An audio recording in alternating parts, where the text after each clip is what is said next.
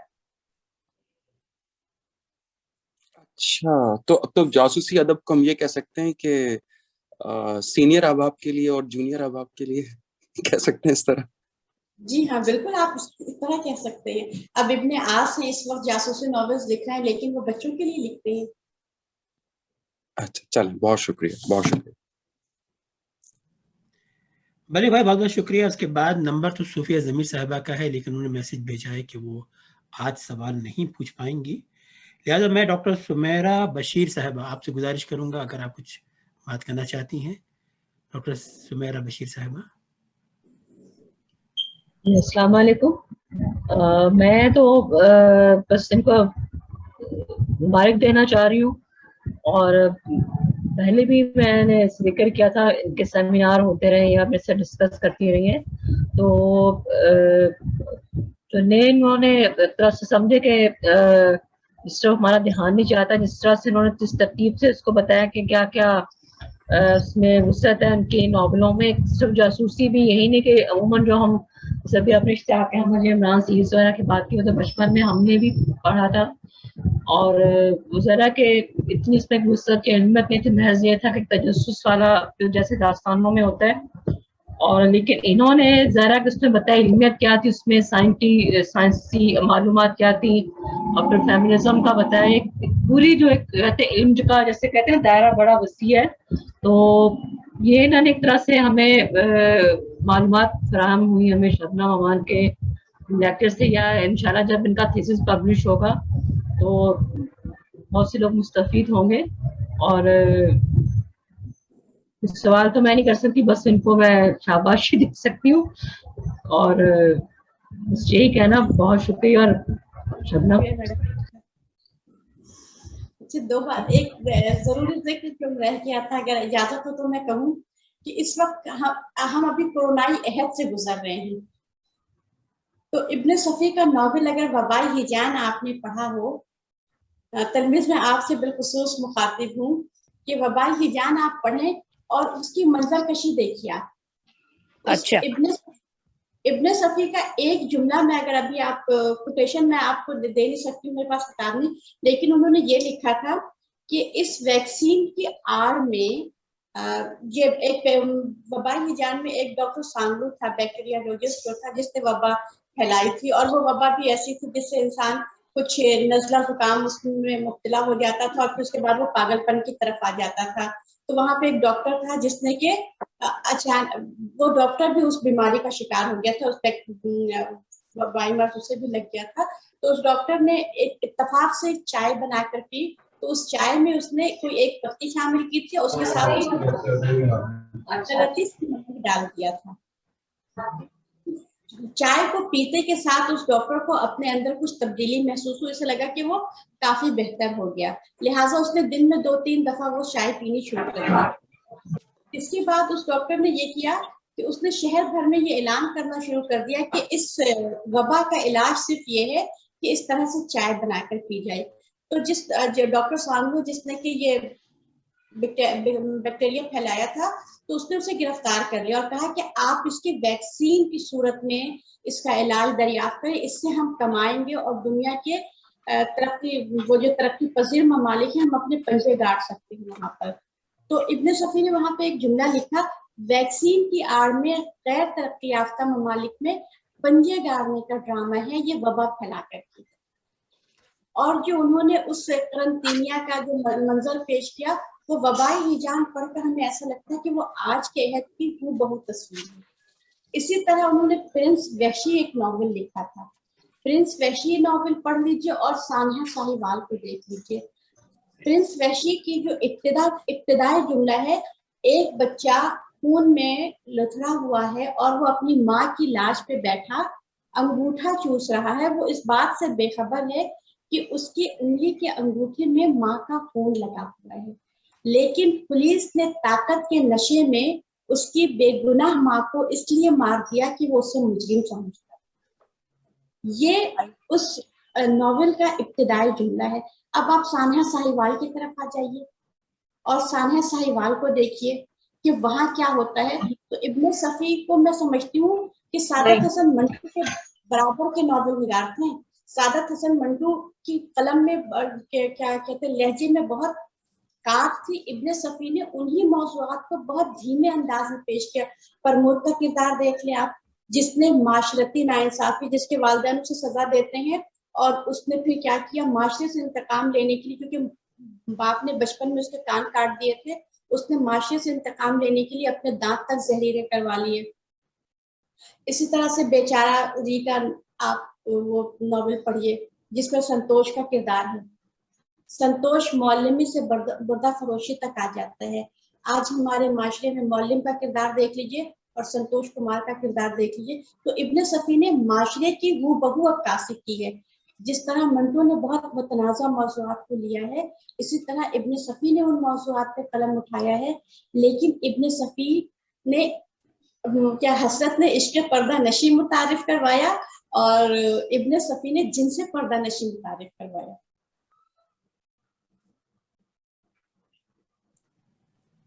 شکریہ بہت بہت. اب میں گزارش کروں گا جناب سلمان صدیقی صاحب سے, اگر کوئی سوال تبصرہ کرنا چاہتے ہیں. سلمان صدیقی.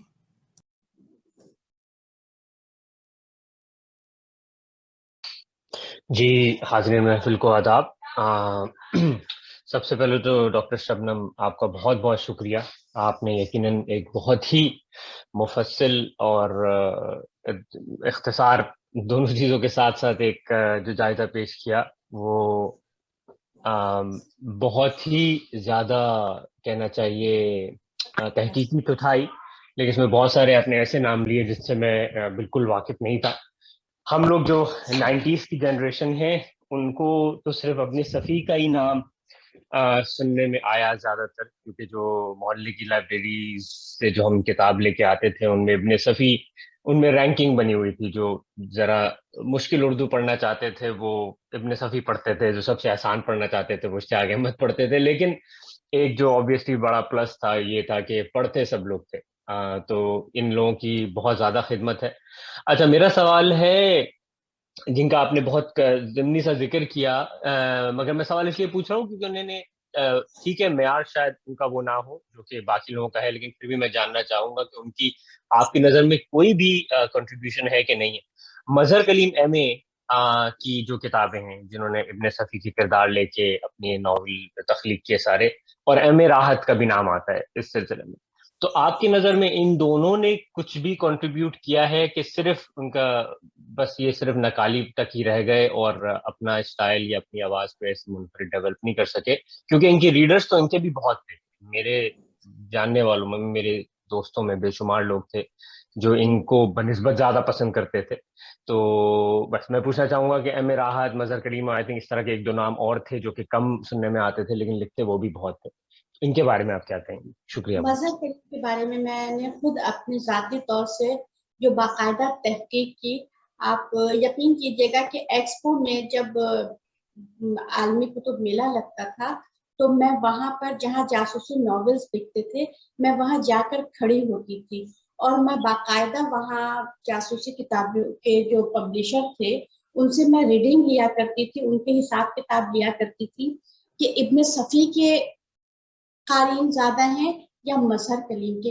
حیرت انگیز طور سے مظہر کلیم کے قاری زیادہ ہیں اس وقت, کیونکہ ابن صفی کے ناولز کی اشاعت دوبارہ ہو رہی. مظہر کلیم تو ابھی تک لکھ رہے تھے لیکن مظہر کلیم نے ابن صفی کے عمران کو زندہ رکھا. میں نے اپنی گفتگو میں یہ بات کہی تھی کہ بے شک مظہر کلیم نے عمران کا کردار ان کا اپنا نہیں تھا, اور عمران کے کردار کی نقالی کی وجہ بھی یہ تھی, ابن صفی کی خود اپنی ایک خامی تھی کہ عمران کے کردار کو انہوں نے حماقت کے فلسفے میں ڈھال دیا. حماقت کو بھی انہوں نے ایک مکمل فلسفہ بنا کر پیش کیا, لیکن ایک اتنے بڑے سراغ رسا کو جو بین الاقوامی جرائم, بین الاقوامی تنظیموں سے جا کر کے ٹکرا رہا ہے, اس کا کردار آپ نے وجودی بنا دیا. اس کردار کی نقالی آسان ہو گئی. فریدی کے کردار کو کوئی کیوں نہیں, کسی ناول نگار نے کیوں نہیں ہاتھ لگایا؟ اس لیے کہ ابن صفی نے اپنی تمام توجہ فریدی کے کردار پر دی تھی. وہ خود یہ کہتے تھے کہ جاسوسی دنیا کے ناولز لکھنے میں انہیں وقت لگتا تھا جبکہ عمران سیریز پہ وہ بہت بآسانی لکھ لیا کرتے تھے. تو عمران کے کردار کی نقالی تمام جاسوسی ناولز نگار دی کی.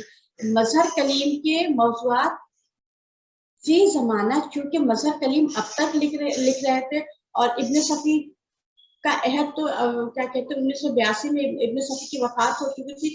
1982 کے بعد سے دیکھ لیجیے آپ زمانہ کتنی ترقی کر گیا.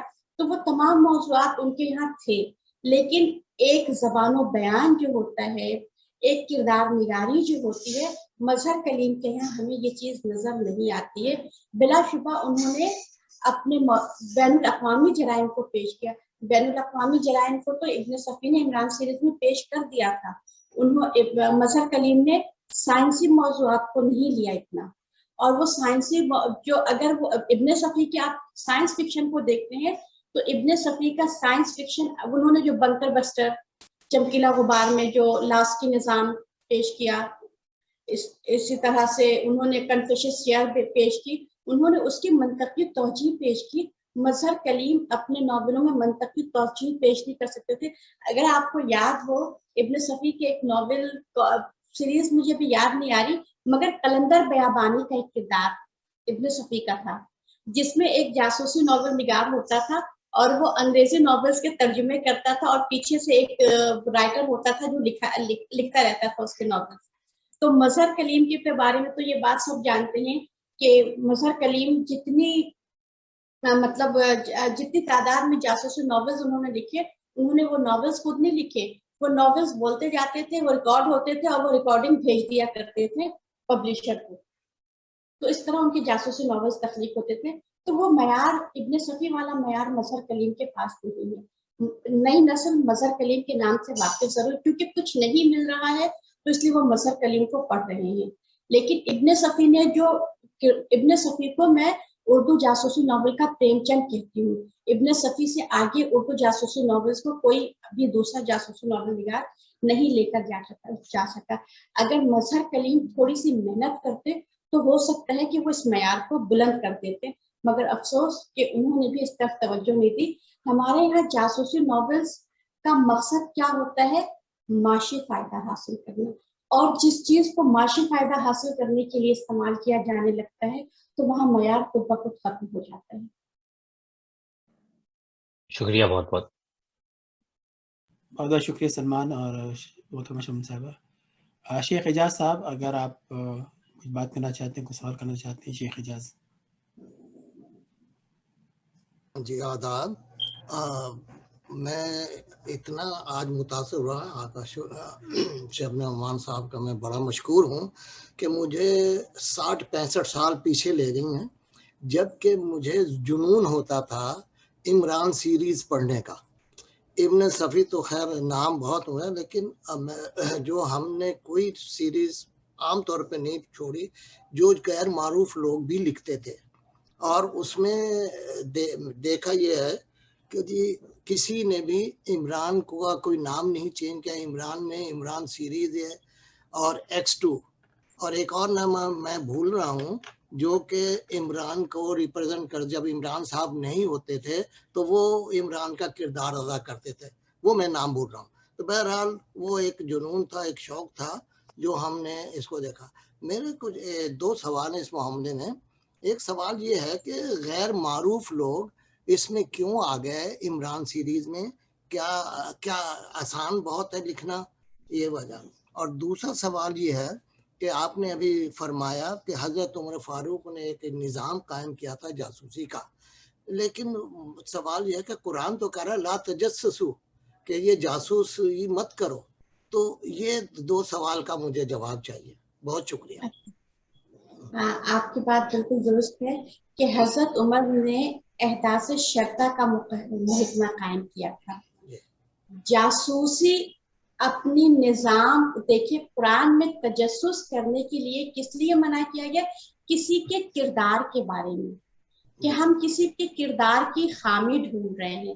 لیکن سلطنت کے استحکام کے لیے، دشمن پہ نظر رکھنے کے لیے کیا رسول اللہ نے اپنے صحابہ کرام کو تیار نہیں کیا کہ دشمن کی کیا تیاری ہے؟ اگر وہ اس سے بے خبر رہیں گے تو وہ اپنا دفاع کس طرح کریں گے؟ لا تجسس،